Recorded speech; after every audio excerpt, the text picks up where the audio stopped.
Nako! May kasalanan na naman si Bangag, mga kababayan. Basta pera talaga, ano? Napakadaling lapitan nitong si Gonggong Marcrox, mga kababayan, para siyang namamagnet sa pera.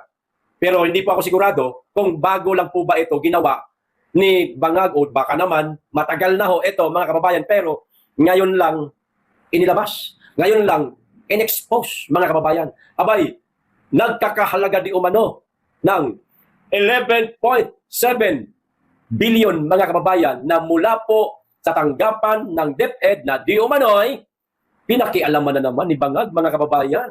Pakialamero talaga itong mga ito. Pagdating sa pera, halos lahat ng ahensya, parang gusto ho yata nilang kuhanin ang pondo. Kahit po ang PDIC, pondo ng PDIC, di umano'y pinakialaman din daw po nila, mga kababayan. Maliban pa po sa PhilHealth, na pinakialaman nila, pinangako niya at isusoli na di umano sa PhilHealth, pero hanggang ngayon, hindi pa po nila naisusoli.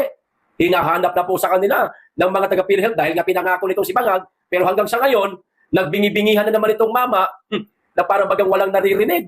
Di po ba? Hanggang pangako lang itong mama na ito eh. Walang katotohanan ng mga sinasabi.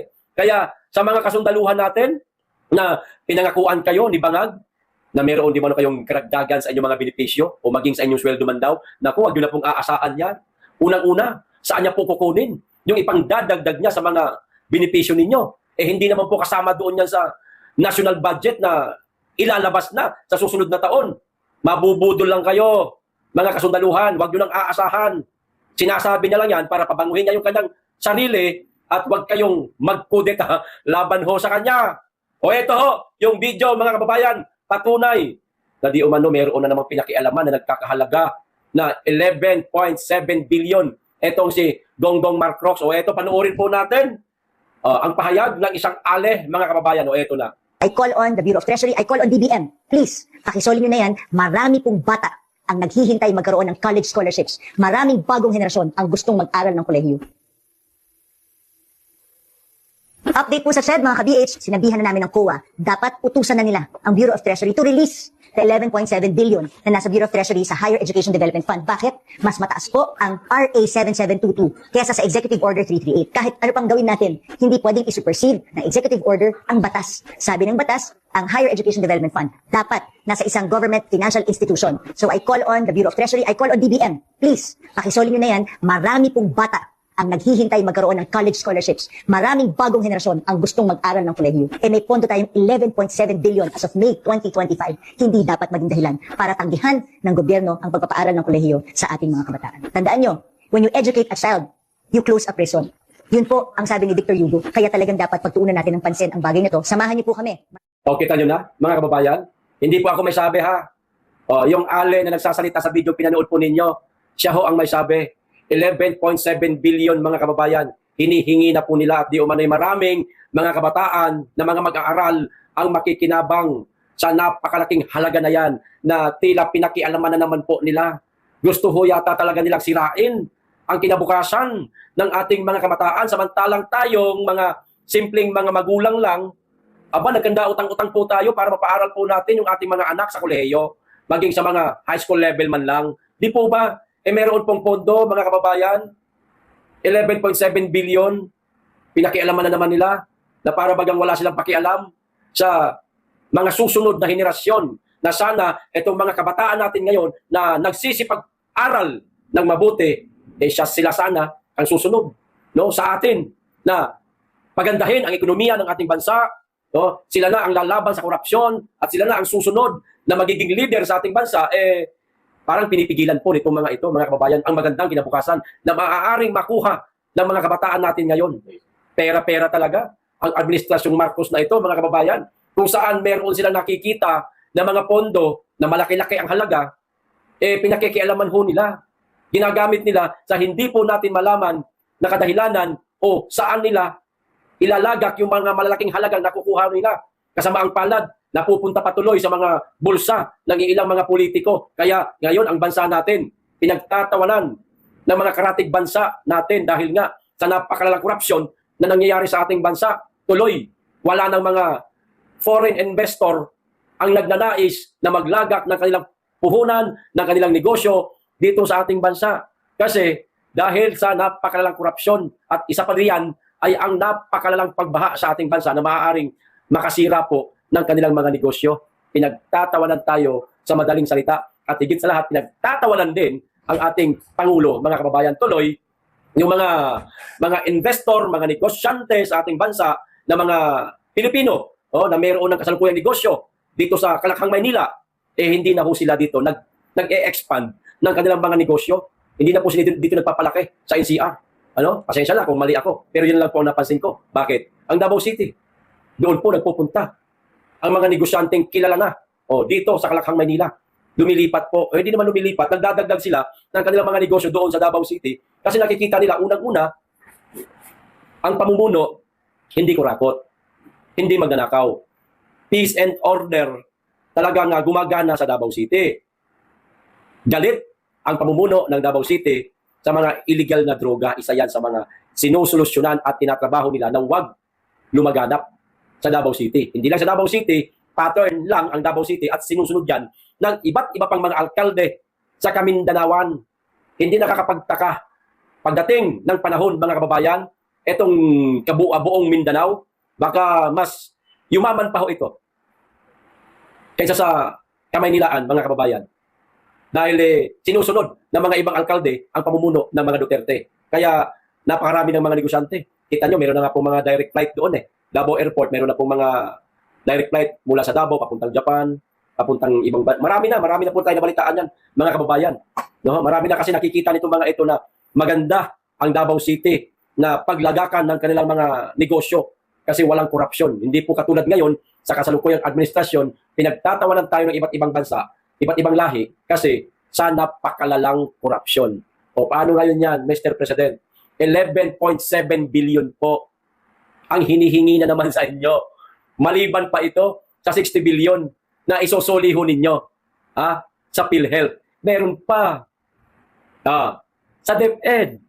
11.7 billion. Saan po napunta? Paano nyo po ito ginasta?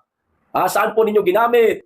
Baka naman inilagay din ito sa maleta at pinaghati-hatian na. Baka lang naman. Pero wag nyo pong sisirain ang kinabukasan ng ating mga kabataan. Wala na nga kayo nagagawa sa inyong termino Pati ba naman ang pag-aaral ng ating mga kabataan inyo pang sisirain? Malaking bagay na yung pera na yan. Billion na rin yan. 11.7 billion, billion na rin yan. Marami nang maaaring makinabang. Kaya, dinggin nyo po, Mr. President, ang panawagan nitong babaeng nasa video. Okay, ito pa isang balita, mga kababayan. Nako. Si Rimulya. Naloko na. Aabutan yata ng malas. Dahil sa pagiging madaldal niya, mga kababayan, dahil sa, kasi hindi nakapagpigil ng bibig. Ayon po kay Atty. Kaufman, mga kababayan, ito, basahin ko, sana magkatotoo to. Manalangin po kayo na sana magkatotoo ito at sana mayroong isang tao na umaksyon para magkatotoo mangyari ito kay Boying Rimulya. Sino kaya ang aaksyon? Sino kaya ang gagalaw ng baso? Ito, Rimulya, naku po, maaaring makulong sa ICC. Naloko na. Dahil sa pagpapakalat ng impormasyon mula sa ICC ayon sa lead counsel ni dating Pangulong Duterte, walang iba kundi si Atty. Nicholas Kaufman, mga kababayan. Boying Rimulya. Masyado ka kasing madaldal Hindi namin malaman kung ikaw ba nananakot sa mga taong meron ng arrest warrant mula sa ICC o baka sadyang madaldal ka lang talaga. Ayan, paano yan, Boying? Kapag mayroong isang tao, abogado, na mula sa ICC, ang magdemanda ho sa inyo, pakakasuhan kayo, naku, naloko na. Mukhang magsasama pa yata kayo doon ni former President Rodrigo Roa Duterte. Naloko na. Appear na lang kayo doon ni Tatay Digong. Sasabihin sa ni Tatay Digong, anong nangyari sa'yo, Ying? Ba't nandito ka na, Ying? Di ba ikaw ang hari-hari doon sa Pilipinas? Ba't ka naririto? Ayan. Masyado kang madaldal confidential pala yan yung mga impormasyon na yan. Pero hindi ka nakakapagtimpi. Makati ang dila nyo, sir. Makati po ang bibig ninyo, sir. Madaldal kayo. Inilalabas po ninyo ang mga impormasyon mula sa ICC na hindi naman dapat. Nako, mga taga-ICC. Ayan. Mga lawyer ng ICC. Action na nyo naman po ito. Labag pala sa inyong tanggapan. Ito mga ginagawa ni Boying Rimulya Hindi niyo po ba ito aaksyonan? ICC, kailangan pa ba ng mali-maletang basura para umaksyon kayo dito sa mga ginagawa ni Boying Rimulya? ICC. O baka naman, dahil tropa-tropa kayo nila Administrasyong Marcos, nila Boying, lahat ng mga bata ni Marcos, hahayaan nyo na lang ito. Samantalang ang dating Pangulong Duterte, hindi pa naman akusado, hindi pa naman guilty, pero iditine na ninyo, ikinulong na ninyo diyan sa inyong mga ICC Center facility na tawag dito, sa inyong selda. Ayan, ikinulong na ninyo. Hindi pa naman nahahatulang guilty talaga. Na sana pwede pa naman siyang maging malaya dito sa Pilipinas habang dinidinig yung kanyang kaso. Kung ito ba mayroong katotohanan o wala. Na hanggang sa ngayon, wala nang maipresentang matinong ebidensya. Itong mga nagsasabing di umano'y biktima sila ng war on drugs ng dating Pangulong Duterte at ng AJK na yan. Wala pa nga matinong ebidensya eh. Di ba? Kasi kung meron, di sana, ilang buwan na ba ang si Duterte sa dahig? May ilang buwan na, di sana sa unang buwan pa lang, agad-agad. Baka na-convict na itong dating Pangulong Duterte pero bakit wala pa? Kasi nga, hilaw. Hilaw ang mga ebidensya. O eto, si Boying Rimulya, maliwanag ICC na sinusuway niya ang inyong batas. Ang inyong tawag nito, ruling diyan sa ICC, sinusuway niya. Confidential yan, yung mga impormasyon, di pwedeng ilabas yan eh. Pero inilalabas niya. May gagawin kayo ICC? O baka wala? Dahil kayo ay tuta na rin ng gobyerno namin sa Pilipinas. Baka lang naman. Di ba? Mga kababayan. O eto pa, isa pang balita. Etong, kita nyo na si Marcos. Nagmamakaawa na. Mga kababayan, nagmamakaawa na si Marcos. Kulang na lang lumuhod para pakinggan siya at pagbigyan siya ng mga taong binibigyan niya ng panawagan. Ito Marcos, nanawagan sa ibang mga bansa na mamuhunan sa Pilipinas, anak ng tutsa. Sino ang makikinig sa iyo, bangag ka? May maniniwala pa ba sa isang taong adik ayon sa kanyang kapatid? Sige nga, Mr. President. Di ba? Tapos ang lakas ng loob mong manawagan na mamuhunan itong ibang bansa sa Pilipinas. Putragis, binastos ka na nga sa ASEAN Summit Kahit doon sa isa pang summit na dinaluhan mo. Kulang na nga lang bastusin.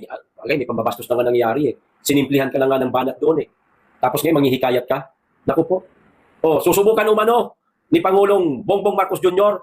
na manghikayat ng mga mamumuhunan sa ASEAN Pacific Economic Cooperation o sa APEC. Ayan summit.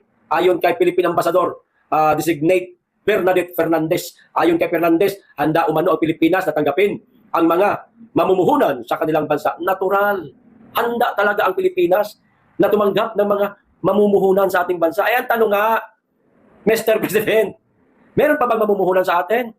Ang bahuho ng pangalan nyo Buong mundo alam ang nangyayari sa ating bansa. Dahil dyan sa napakalalang korupsyon na nangyayari sa ating bansa, nawit pa yung mga bataan mo. Sino mamumuhunan? Siguro, bangag din.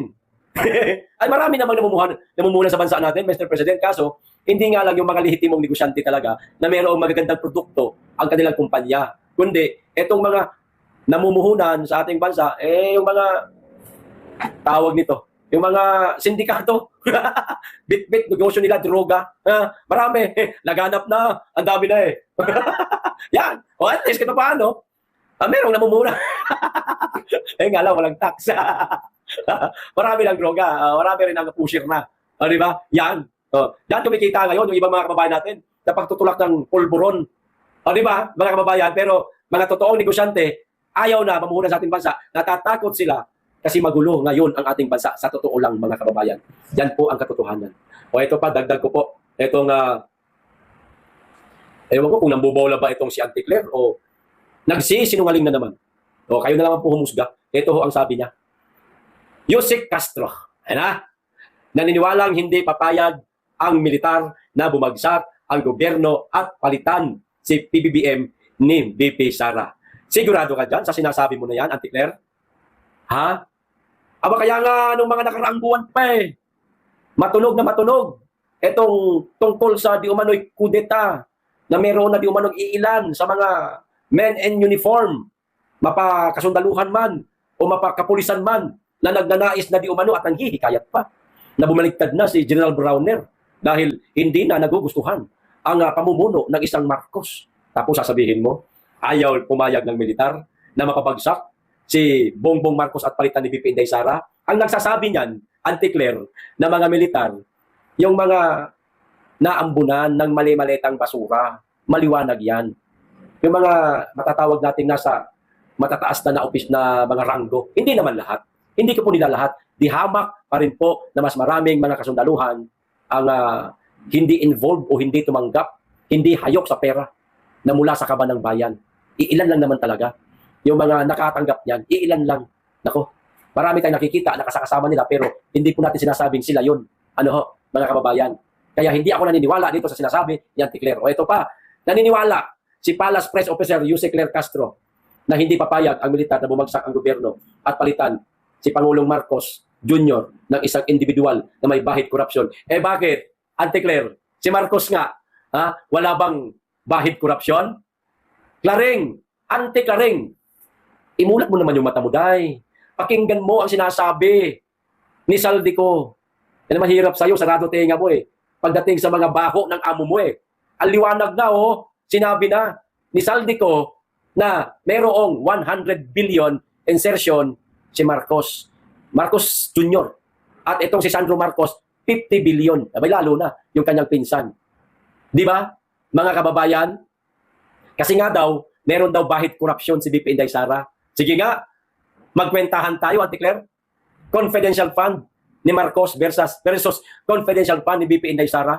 125 million pesos lang. Samantalang kay Marcos, kasama ang confidential fund at saka yung intel fund niya, yung dalawang yan, sumatotal, umaabot ng 10.4 billion mahigit. 10.4 billion, ayan. No, baka nga 11 pa yan eh. Di ba? Nasaan? Paano ginamit yung confidential fund na lang? Confidential fund na lang ni Marcos. Nasaan, Auntie Claire? Paano niya ginamit? Wala lang kasi kung may question sa confidential fund ni Marcos, kaya hindi siya nasasabihang ninakaw niya rin yung kanyang confidential fund. O sige, isang tabi na natin yung confidential fund na yan. Doon na lang tayo tumutok, sumentro sa mga sinabi ni Saldico. Sige nga, paano mo lulusutan yon? Paninira alam? Yung sinasabi ni Saldico? Eh sino ba? Si Saldico. Para maglakas loob na siraan ang Pangulo ng Pilipinas. Gayong isa lamang siyang kongresista at higit sa lahat, nag-resign na rin. Siyempre, nakakatakot yun para sa sarili niya at sa kanyang pamilya. Maaari silang, hindi natin alam kung ano gawin sa kanila. Pero hindi natakot si Saldico. Talagang sinabi niya, nasangkot si Marcos sa 100 billion insertion. Auntie Claire, sasabihin niyo AI yung video. Wala na. Tapos na. Nasabi na lahat ni Saldico. O meron pa siyang ilalabas bago, baka doon na kayo mawindang. Sa ngayon, kung daw nagkakamali, maaaring nangangalap pa lang itong si Saldico ng mga video na maaari niyang ilabas sa mga susunod niyang pasabog. Video na naroon kasama niya si Martin Romualdez, naririnig ang mga usapan, no? Meron naman kasing CCTV, naririnig yung usapan na nababanggit ang pangalang Marcos, lalo-lalo na ang presidente, maging ang kanyang anak, baka pati ang asawa ni President Bongbong Marcos. Maaaring sa ngayon, nangangalap pa lang ng mga video. CCTV footage, etong si Saldico, oras na lumabas ang mga video na yan. Nako, tapos. Tapos ang boxing, mga kababayan.